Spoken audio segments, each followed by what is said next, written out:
I'm sorry. How do you say it when there's no one around to hear?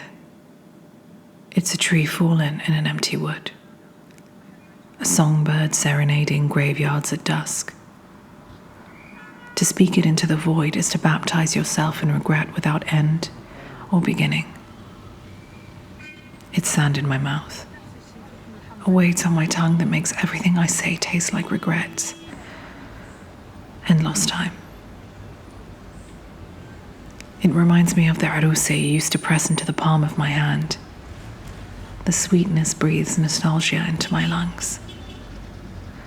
I ache with the weight. Forgive me. I sink beneath it as the city opens up before me. Streets widen like open arms, an embrace I've missed. But now, my letter is in the soul of the Syria of my childhood. It is superimposed over the Syria of today. She is two very different women, related by blood but traveling different paths. She is not on speaking terms with her old self.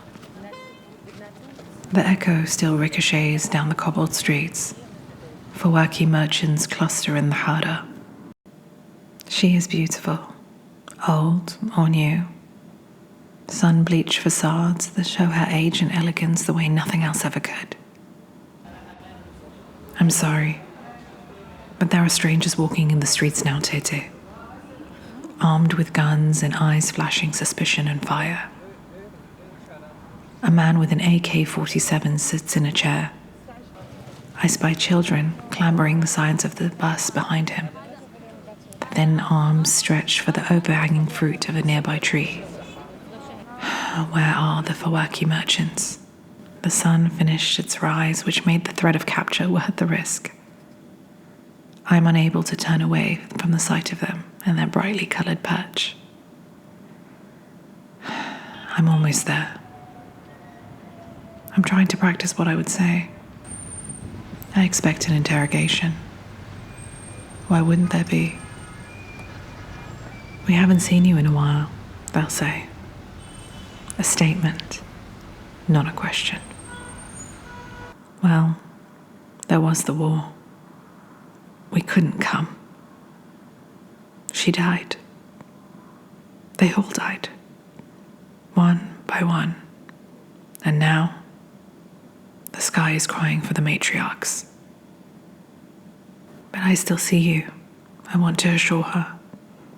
Beneath the grime and the dust, beneath the patriotism and the rubble, the locked doors and watchful eyes. Though speaking to family, my next words will be for kin and heart alike. I couldn't come. It isn't I'm sorry, but it's so close that the words hang invisibly in the air between us. They will hear them, but they will not offer atonement. I couldn't come. I'm so sorry. Please forgive me. I know the reality of what's been happening here. It doesn't seem like enough. It shouldn't have been enough to keep me from seeing her one last time. I'm sorry. The matriarch of our family. Customs should have been less harrowing, and yet there are automatic machine guns in the streets now, Tete. The ghost of the culture hide in every shadow. Plots of land where sun-bleached buildings once stood now boast nothing but rubble. From a distance, the barren landscape is divided into neat rows, a reminder of civility that once lived there. From above, it looks like a graveyard, and I know in my heart that is because it is. I am a songbird here, a heading song heralding the inherent rhythm in my blood, lamenting my regrets to nothings and no ones.